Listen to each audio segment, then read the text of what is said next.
LDC 2026 में कन्फ्यूजेबल words में से आपको मिनिमम 4 से 6 क्वेश्चंस देखने को मिलेंगे। तो क्या हमें कन्फ्यूजेबल वर्ड्स की अगर सिर्फ और सिर्फ मीनिंग पता हो तो क्या उससे काम चल जाएगा, अर्थ पता होने से काम चल जाएगा, या हमें उन वर्ड्स के बारे में कुछ और भी पता होना चाहिए? क्वेश्चंस किस किस तरीके के पूछे जा सकते हैं, और जो नया पैटर्न है उस नए पैटर्न के अकॉर्डिंग क्या और भी तरीके से कोई क्वेश्चंस पूछे जा सकते हैं, इन सब चीज़ों की हम बात करेंगे। वो सारे का सारा पैटर्न मैं यहाँ पे समझाने की कोशिश करूंगा कि आप कोई भी वर्ड को पढ़े, वोकैबुलरी को जब लर्न करें, ध्यान रखना ये कन्फ्यूजिंग वर्ड्स जो है ये भी वोकैबुलरी का ही पार्ट है। जब आप किसी शब्द को याद करो तो आप ये सोचकर याद करो कि ये सिर्फ सिनोनियम एंटोनियम में नहीं, अगर ये कन्फ्यूजेबल वर्ड्स में पूछा जाता है, फिलर्स में पूछा जाता है, तो वहां पे भी मेरे से सही होना चाहिए। तो इस हिसाब से हमें किसी शब्द को याद करना है तो एक शब्द के बारे में हमें क्या क्या पता होना चाहिए, मीनिंग के अलावा क्या क्या पता होना चाहिए, ताकि हम हर तरह के क्वेश्चंस को सही कर सके, उन सब चीजों की हम बात करेंगे। तो कन्फ्यूजेबल वर्ड्स ऐसे वर्ड्स जिनके अंदर एबिलिटी होती है आपको कंफ्यूज करने की। ये समझने से पहले आपको दो वर्ड्स पता होने चाहिए। सर कौन कौन से दो वर्ड्स पता होने चाहिए? तो जय बजरंगबली के साथ हम क्लास की शुरुआत करते हैं। इधर देखना, मैंने आप लोगों के सामने एक लिखा सर, मैंने लिखा होमोनिम, और एक मैंने लिखा सर होमोफोन। अरे सर ये क्या होता है, होमोनिम क्या होता है, होमोफोन क्या होता है, मैं आप लोगों को बताता हूं। इन दोनों में एक चीज ध्यान रखना, एक चीज ध्यान रखना, दोनों के अंदर मीनिंग डिफरेंट रहेगी। दोनों के अंदर जो अर्थ है सर वो अर्थ डिफरेंट रहेगा। यहां पे भी डिफरेंट है सर, और यहां पे भी जो मीनिंग रहेगी वो मीनिंग क्या रहेगी, डिफरेंट रहेगी। इस चीज का पता रखना, मीनिंग जो रहेगी वो मीनिंग यहां पे भी क्या रहेगी, डिफरेंट। जे बात, अब एक चीज सुनना सर, मीनिंग यहां पे भी डिफरेंट है, यहां पे भी। फिर होमोफोन के अंदर एक और चीज, यहां पे सर स्पेलिंग भी सेम रहेगी। स्पेलिंग क्या रहेगी, सेम रहेगी। यहां पे स्पेलिंग जो रहेगी वो स्पेलिंग डिफरेंट रहेगी। इस चीज का पता रखना। बस साउंड दोनों जगह सेम रहेगा। साउंड जो है वो साउंड यहां पे साउंड सेम रहेगा और यहां पे साउंड सेम रहेगा। तो दोनों जगह सिर्फ और सिर्फ साउंड सेम है। ऐसे वर्ड्स जो होमोनिम्स होते हैं और ऐसे वर्ड्स जो होमोफोन होते हैं। अरे सर क्या कहना चाहते हो, जैसे कौन कौन से शब्द, इधर देखना, मैंने आप लोगों के सामने दो शब्द लिखे। मैंने लिखा BAT, बैट। मैंने एक शब्द लिखा बैट। जो बैट है सर वो चमगादड़ भी होता है, चमगादड़ भी होता है और बल्ला भी होता है। इन दोनों के अर्थ में इस बैट का यूज होता है। जैसे मैंने लिखा राइट, RIGHT, राइट का मतलब दायां भी होता है, राइट का मतलब सही भी होता है। ये गरीबाराम में एग्जांपल दे रहा हूं मैं आप लोगों को, इस चीज का पता रखना। तो ऐसे शब्द जिनके स्पेलिंग सेम हो, स्पेलिंग सेम हो, साउंड सेम हो, लेकिन मीनिंग क्या हो सर, डिफरेंट हो, इस चीज का पता रखना। यस। और होमोफोन क्या होता है, होमोफोन के अंदर मीनिंग भी डिफरेंट होती है, स्पेलिंग भी डिफरेंट होती है, और साउंड जो होता है वो साउंड सेम होता है। सर एग्जांपल देके बताओ। जैसे मैंने आप लोगों के सामने लिखा right versus right, right versus right. अब मैं इन दोनों को पढ़ता राइट ही हूं, दोनों को राइट ही पढ़ता हूं, स्पेलिंग भी अलग है और इन दोनों का जो अर्थ है वो अर्थ भी अलग है, और अर्थ अलग है तो इनका यूजेस भी अलग होगा। इस चीज का आप लोगों को पता रखना है। मैं उम्मीद कर रहा हूं कि आप लोगों को ये समझ में आया है, ये पता चला है सर। तो ये बहुत सारे वर्ड्स आपको पता होने चाहिए, इनके यूजेस पता होने चाहिए। तो मैं उम्मीद कर रहा हूं कि आप लोगों को ये चीज समझ में आई है सर। जैसा जैसा आप लोगों के सामने ये होमोफोन्स के एग्जाम्पल है, क्या लिखा हुआ आपके सामने, एक राइट लिखा हुआ, ये राइट, ये मैं बता चुका हूं। फिर देखो ये सी, एक SEE, एक का मतलब समुद्र होता है, एक का मतलब देखना होता है। हाँ सर ये तो गरीबाराम है, हाँ तो पता तो चल रहा है ना आप लोगों को। ये दोनों को मैं फ्लावर पढ़ता हूं, लेकिन एक का मतलब फूल होता है, एक का मतलब आटा होता है। मैं उम्मीद कर रहा हूं आप लोगों को पता चला है सर। अब अब मैं बताऊंगा कि कैसे 8 या 9 तरह के क्वेश्चंस पूछे जा सकते हैं। शुरुआत इजी से करूंगा और लास्ट में बिल्कुल टफ लेवल पे लेके जाऊंगा। अगर इस तरीके के सवाल पूछ लिए तो सभी की सांसें बाहर आने वाली है। सर क्या है, लोड मत लेना, आप डरना मत, वही चीज है, आसान है। जैसे पहला क्वेश्चन आपसे ये पूछा जाएगा, फिल इन द ब्लैंक्स, कि खाली जगह में भरना। और खाली जगह में भी 1 से 2 टाइप्स के क्वेश्चन पूछे जा सकते हैं, जो सबसे आसान है। ही डिड नॉट, खाली जगह, एक्सेप्ट द इन्विटेशन। अरे भाई साहब उसने इन्विटेशन को क्या नहीं किया, स्वीकार नहीं किया। एक्सेप्ट लिखा हुआ है, अब मैं कौन सा भरूं? तब अगर आपको इनकी मीनिंग पता होगी तो सिर्फ मीनिंग से काम चल जाएगा। सबसे आसान वाला है जिसमें मुझे अगर इनके सिर्फ मीनिंग पता है तो मेरा काम चल जाएगा। सर यहां पे ये वाला एक्सेप्ट आएगा और सर ये वाला एक्सेप्ट नहीं आएगा। जैसे I can not afford effort to buy this phone. अगर मुझे ये पता है कि अफोर्ड का मतलब होता है मेरी हैसियत होना, मेरी हैसियत नहीं है सर इस फोन को खरीदने की, तो उस सेंस में हैसियत के अर्थ में सर मुझे यहां पे ये अफोर्ड लगाना पड़ेगा। क्या नहीं होगा, एफर्ट नहीं होगा। मैं उम्मीद कर रहा हूं कि पता चल रहा है सर। यस यस यस, इधर देखना सर, यस। अब इसी में सेकंड नंबर पे जो आपसे क्वेश्चन पूछे जाएंगे, यस, इसी को थोड़ा टफ कर दिया, इसी को थोड़ा टफ कर दिया। तो यहां पे क्या है, एक ही वर्ड है सर, शब्द एक ही है। अब आपको सिर्फ शब्द की मीनिंग पता होने से काम नहीं चलेगा, उसी शब्द के अलग अलग पार्ट ऑफ स्पीच होते हैं। अलग अलग क्या होते हैं सर? पार्ट ऑफ स्पीच होते हैं। शब्द एक ही है, उनके पार्ट ऑफ स्पीच अलग अलग हो सकते हैं। तो पार्ट ऑफ स्पीच अलग अलग होता है, तो उनमें मीनिंग जो होती है वो मीनिंग भी अलग अलग होती है। जैसे मैंने आप लोगों के सामने एक वर्ड लिखा, सिंस। सिंस जब प्रेपोजिशन होता है, सिंस जब क्या होता है सर? प्रेपोजिशन होता है, तो उसका मतलब समय से होता है कि ये काम मैं उस समय से कर रहा हूं। सिंस जब कंजक्शन होता है तो इसका मतलब क्योंकि होता है। इसका मतलब एक जब से होता है, एक क्योंकि के अर्थ में होता है। चीज का पता रखना। तो यहां पे लिखा हुआ है, I have not seen him, खाली जगह Monday, we should respect Modi ji, खाली जगह, he is the prime minister और he is our prime minister. हमें मोदी जी की रेस्पेक्ट करनी चाहिए क्योंकि वो हमारे देश के प्राइम मिनिस्टर है। तो इन चारों में से कौन से शब्द है जो इन दोनों जगह पे यूज हो सकते हैं? तो मुझे अगर किसी शब्द का एक ही अर्थ याद हुआ तो ये करना थोड़ा सा मुश्किल हो जाएगा, इस चीज का पता रखना। सर यहां पे भी सेंस आ सकता है, यहां पे भी सेंस आ सकता है। तो अलग अलग पार्ट ऑफ स्पीच में आपको उनकी मीनिंग पता होनी चाहिए। मैं उम्मीद कर रहा हूं कि आप लोगों को पता चला है। तो यहां पे since should be the correct answer. जे बात। अब आपको मीनिंग पता है सब कुछ, अब ग्रामर पता होनी चाहिए। ग्रामर के साथ अगर इसको मिक्स कर दिया जाए, थोड़ा सा ग्रामर के साथ, अब आप लोगों को यह तो पता होगा कि ये क्वाइट QUITE होता है वर्सेस QUIET होता है। अरे सर ये दो शब्द है, एक QUITE सर मैंने याद कर रखा है, इसका मतलब तो होता है काफी। जे बात ये एडवर्ब है। ये सर क्वाइट जो होता है इसका मतलब शांत के अर्थ में यूज किया जाता है। सर मैंने गोट रखा है, सर गोट रखा है। लेकिन एग्जाम में अगर क्वेश्चन इस तरीके से पूछ लिया, इस तरीके से मैं क्या किया सर, इधर देखना, choose the correct word. He was to खाली जगह स्पीक ड्यूरिंग द मीटिंग। अब मुझे पहली बात तो अर्थ पता होना चाहिए कि यहां पे शांत की बात हो रही है कि काफी की। तो वो इतना ज्यादा शांत था कि वो मीटिंग में नहीं बोल सकता था, वहां था तो नहीं बोल सका या नहीं बोला। तो मुझे इसमें टू टू वाली गणित भी पता होनी चाहिए कि जब मैं टू का यूज करता हूं तो इसके साथ जब कर सकता है, जब नहीं कर सकता है तो मैं टू लगाता हूं, और जब कर सकता है तो मैं नॉट टू लगाता हूं। ये एक गणित जो है ये मुझे पता होनी चाहिए। पहले मीनिंग और फिर मुझे टू टू की गणित, टू नॉट टू की गणित पता होनी चाहिए। दोनों को मिक्स कर देंगे सर। ऐसा नहीं है कि इसमें जो शब्द लिख रखे हैं वो आपने पढ़ नहीं रखे, अरे सर धाप के पढ़ रखे हैं, लेकिन क्वेश्चन के पैटर्न ने पूरा मामला इधर उधर कर दिया। तो ये हो सकता है। तो पढ़ते वक्त मैं यही तो कह रहा हूं कि शुरू में अभ्यास इतना अच्छा कर लो कि फिर एग्जाम के अंदर सर पसीना ना छूटे। नहीं तो एग्जाम रमाइन पसीनो छूट गो तो मामलो गड़बड़ हो जाला। और ध्यान रख जो, तो पहली बात तो क्वाइट वाला ही आएगा, QUITE वाला तो आएगा नहीं। और कर सकता है के अर्थ में क्वाइट टू होता है, नहीं नहीं कर सकता है के अर्थ में क्वाइट टू होता है, और कर सकता है के अर्थ में क्वाइट नॉट टू होता है। तो ये नहीं होगा क्योंकि वो इतना ज्यादा शांत था कि वो मीटिंग के अंदर कुछ नहीं बोला या कुछ नहीं बोल सका। ये बात। अगला आसान है सर, आपसे यही क्वेश्चन एरर डिटेक्शन में पूछ सकते हैं। एरर स्पॉटिंग, एरर डिटेक्शन, इसमें तो आपको सिर्फ ये बताना है कि लिखा हुआ गलत है कि सही है। तो ये भी आसान है, इसमें टफ जैसा कुछ नहीं है। इधर देखो, she gave me a good advice. अब यहां पे ये फर्क आपको पता होना चाहिए, ADVICE वर्सेस ADVISE। मीनिंग के साथ आपको यह पता होना चाहिए कि ये नाउन के रूप में इसका मतलब सिर्फ और सिर्फ सलाह होता है, और वर्ब के रूप में इसका मतलब होता है सलाह देना। इसका मतलब क्या होता है सर? सलाह देना। इस चीज का पता रखना, वर्ब के रूप में इसका मतलब सलाह देना। तो यहां नाउन के रूप में ए और एन के बाद में जब भी आ रहा है नाउन के रूप में आएगा तो मुझे ADVICE लगाना पड़ेगा। लेकिन अगर आपको यह नहीं पता है कि सही क्या लगाना है, आपको सिर्फ यह पता है कि सर एडवाइस लिखा हुआ गलत है, तो भी आप लोगों का काम हो जाएगा इस चीज का पता रखना। अगर यहां खाली जगह दे दी और नीचे एडवाइस भी ऑप्शन दे दिया, एडवाइस भी दे दिया, तब दिक्कत हो जाएगी। तब आपको यह पता होना चाहिए कि सही कौन सा आएगा। तो क्वेश्चन के पैटर्न के ऊपर सब कुछ डिपेंड करेगा, यह पता रखना। He was quite late for the meeting. यहां पे वो काफी लेट था, शांत लेट नहीं था, काफी लेट था। तो मुझे क्या करना पड़ेगा?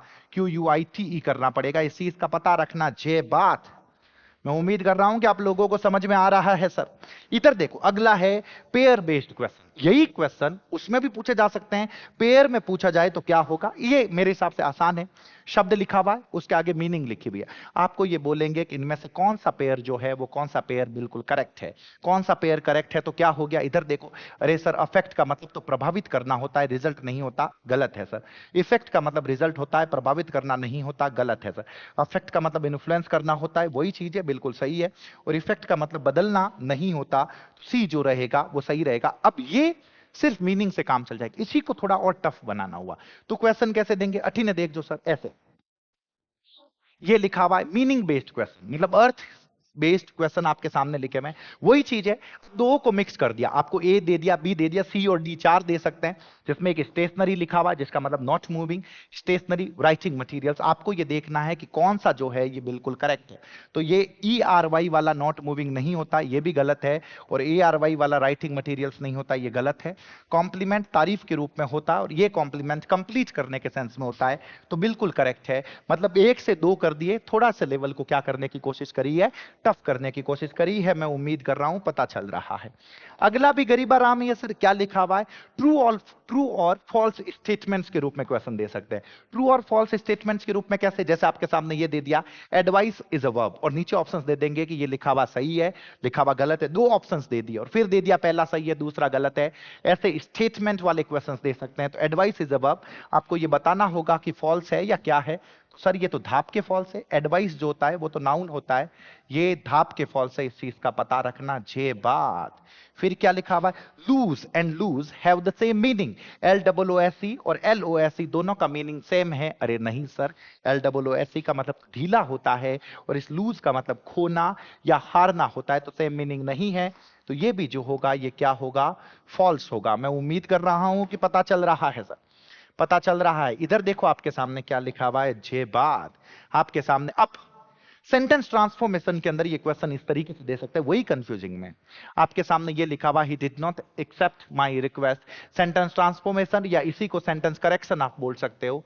सेंटेंस करेक्शन के अंदर, सेंटेंस इंप्रूवमेंट के अंदर आपको क्वेश्चन इस तरीके से दे सकते हैं कि इसका सही रूप आपको नीचे लिखना है, सही रूप नीचे लिखना है। जो लिखा हुआ है अगर गलत है, ये तो आसान होना चाहिए, ही डिड नॉट एक्सेप्ट, मैं चाहता हूं कि यहां पे एक्सेप्ट हो, तो यहां पे ग्रामर को भी मिक्स करेंगे।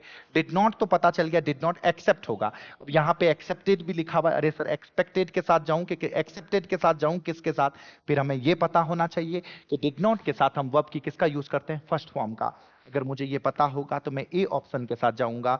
मैं उम्मीद कर रहा हूं कि पता चल रहा है सर। Very good. जैसे ये देखो क्या लिखा हुआ है, she has less books than I too. अरे भाई साहब मेरे से कम किताबें उसके पास है, तो यहां पे जब प्लूरल नाउन हो तो लेस नहीं लगाता, मैं फ्यूअर लगाता हूं। क्या लगाता हूं, फ्यूअर। ये जो टॉपिक है ना कंफ्यूजेबल वर्ड्स, ये लगभग मिलता जुलता है वर्ड्स रॉन्गली यूज्ड या रॉन्गली यूज्ड वर्ड्स के साथ। वो दोनों अक्सर मिलते जुलते हैं, मतलब ये क्वेश्चन इसी तरीके के हैं, इस चीज का पता रखना। मैं उम्मीद कर रहा हूं ये पता चल रहा है। अब थोड़े से खूंखार सवाल आने वाले हैं, आपको ऐसे सवाल दिख सकते हैं, और पूरी प्रायिकता है, रीट मेंस के अंदर दिखे थे sir. For the following questions mark A if only option 1 is correct, mark B if only option 2 is correct, mark C if both are correct, and mark D if neither is correct। अगर आपको लगता है कि पहले अर्थ की जो meaning दे रखी है वो बिल्कुल सही है, ए ऑप्शन के साथ जाएं। अगर आपको लगता है कि दूसरा ऑप्शन जो दे रखा है उसकी मीनिंग बिल्कुल सही है, मार्क बी करें। अगर आपको लगता है कि दोनों के दोनों करेक्ट है, देन मार्क सी करें। एंड अगर आपको लगता है कि दोनों में से एक भी सही नहीं है, तो मार्क डी करें। देखो क्या लिखा हुआ, एक्सेप्ट। एक्सेप्ट का मतलब क्या, accept means to receive and agree to something, receive करना और किसी चीज को अग्री करना। Why except means to exclude और लीव आउट समथिंग और समवन, किसी को छोड़ना, किसी को अलग करना। हिंदी मीनिंग नहीं दे रखी है यहाँ पे, मीनिंग भी इंग्लिश दे रखी है। अगर उनके तूफानी करने की जची सर, तो वो ऐसा तूफानी करेंगे, मैं आप लोगों को बता रहा हूं। तो दोनों के दोनों सही है, तो ऑप्शन कौन सा जाओगे, मार्क सी जो होगा, सी पे मार्क करना है, क्योंकि बोथ आर करेक्ट। ऐसा कैसा, ये देखो सर, ये देखो, affect is a verb. Affect एक ऐसी वर्ब है दैट मीन्स टू इन्फ्लुएंस, जिसका मतलब होता है प्रभावित करना, इन्फ्लुएंस का मतलब, और have an impact on something, और किसी चीज के ऊपर इंपैक्ट डालना, प्रभाव डालना। वाइल जबकि effect is a noun, effect वो नाउन है that refers to a result और कॉन्सिक्वेंस ऑफ समथिंग, जिसका मतलब होता है किसी चीज का रिजल्ट, किसी चीज का परिणाम। मैं उम्मीद कर रहा हूं पता चल रहा है। तो इसमें भी ये दोनों सही दे रखे हैं, तो सही ऑप्शन जो होगा वो कौन सा होगा, सी होगा। इस चीज का पता रखना, जे बात। अब इसी से खूंखार, अब खूंखार बढ़ते रहेंगे आपके, तो सवाल देखकर सांसें बाहर आ जाएगी। मैं बता रहा हूं इसमें सिर्फ फ्यूज करने वाला है, मीनिंग को ढंग से समझना पड़ेगा। एक वर्ड आपके सामने डिजर्ट लिख रखा है, एक वर्ड आपके सामने डेजर्ट लिख रखा है। अब आपको पता है डेजर्ट का मतलब रेगिस्तान होता है, डेजर्ट का मतलब किसी को यूं ही छोड़ देना होता है। डिजर्ट का मतलब खाने के बाद में मिठाई। सिर्फ मिठाई से काम नहीं चलेगा, खाने के बाद में भी पता होना चाहिए, क्योंकि ऑप्शंस को देखो। डिजर्ट मींस स्वीट कोर्स, हम देखेंगे भाई साहब स्वीट कोर्स मतलब मिठाई की बात हो रही है, नॉट ईट, जो नहीं खाया जाता at the end of the meal. अरे नॉट ईटन नहीं सर, ईटन, तो गलत हो गया। फिर क्या लिखा, dessert means the salty course, अरे भाई साहब सॉल्टी कोर्स नहीं, मीठा, तो ये भी गलत हो गया sir. Dessert means the sweet course, बिल्कुल सही है sir. Eaten at the start of the meal, अरे भाई साहब खाने के शुरू में खाया जाने वाला नहीं, बाद में खाया जाने वाला, तो गलत हो गया। Dessert means the sweet course eaten at the end of the meal, and desert means a large dry area where there is very little rain and few plants. वही तो है ना सर डेजर्ट। मैं उम्मीद कर रहा हूं कि पता चल रहा है सर।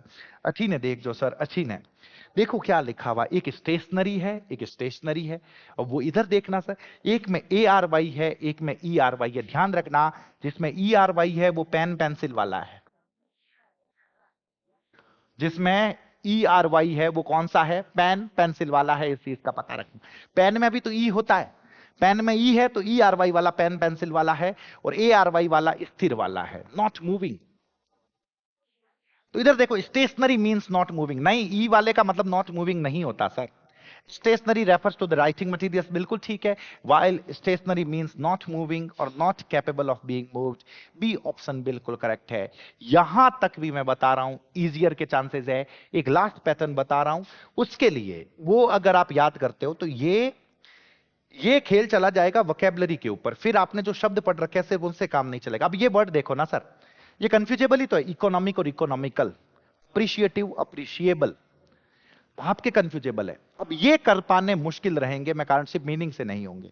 इसके लिए आपको एक चीज पता होनी चाहिए, एक शब्द जो मैं आप लोगों को बता रहा हूं इधर देखना।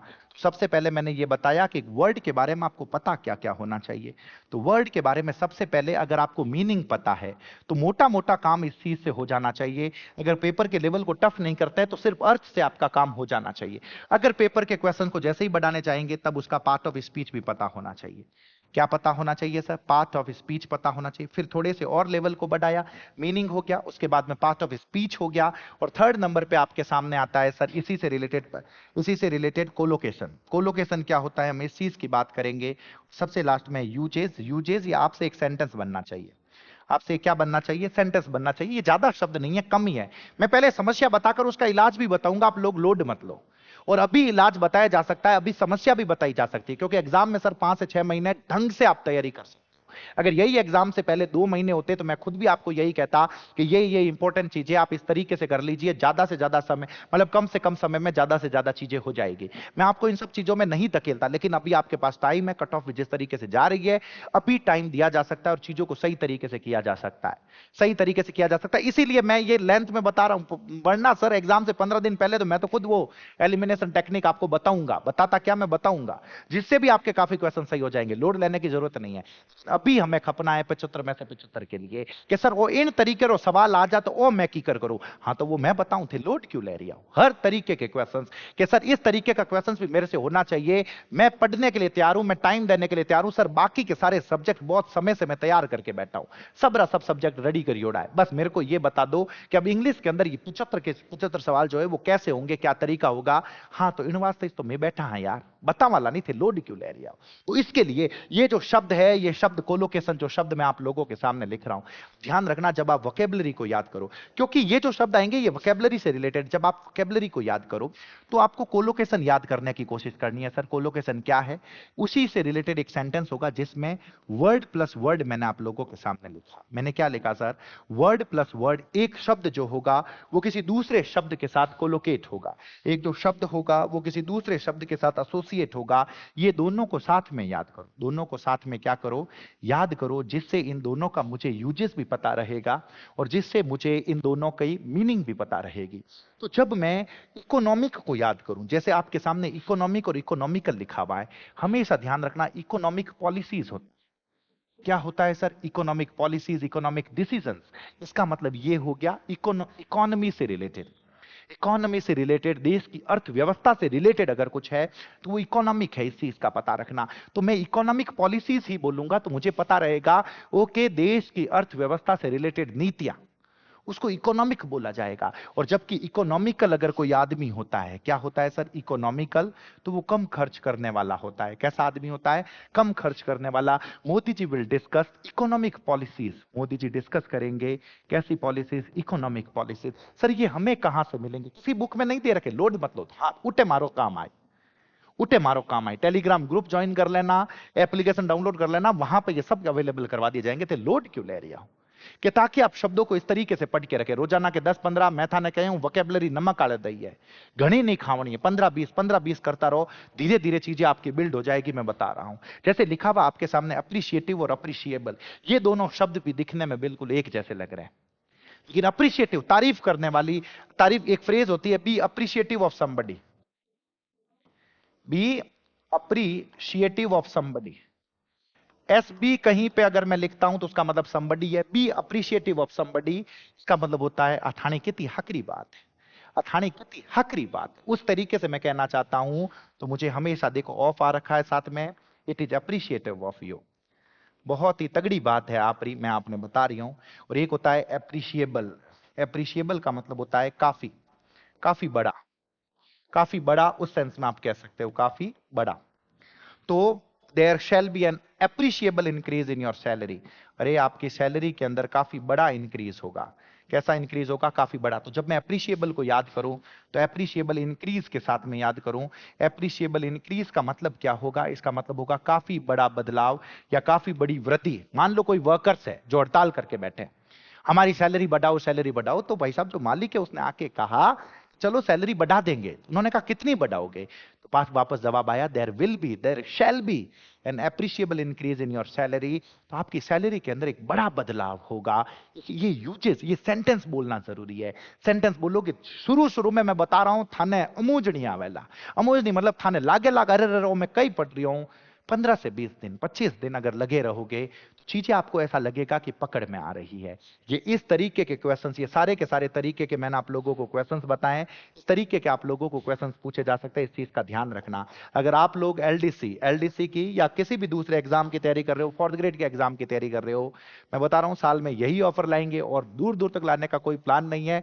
कोर्सेज की रेट ऑलरेडी बहुत कम रखी हुई है, लेकिन गणेश टावरिया कह रिया था जन कम कर रिया। हाँ पूरी पूरा कोर्सेज है। 4th ग्रेड जो है लाइव फ्रॉम स्टूडियो है, जो बैच अभी चल रहा है लाइव फ्रॉम क्लासरूम, ट्यूसडे से शुरू होने वाला है। आप इन बैचेस से जुड़ सकते हैं। इंग्लिश फाउंडेशन बैच चल ही रहा है।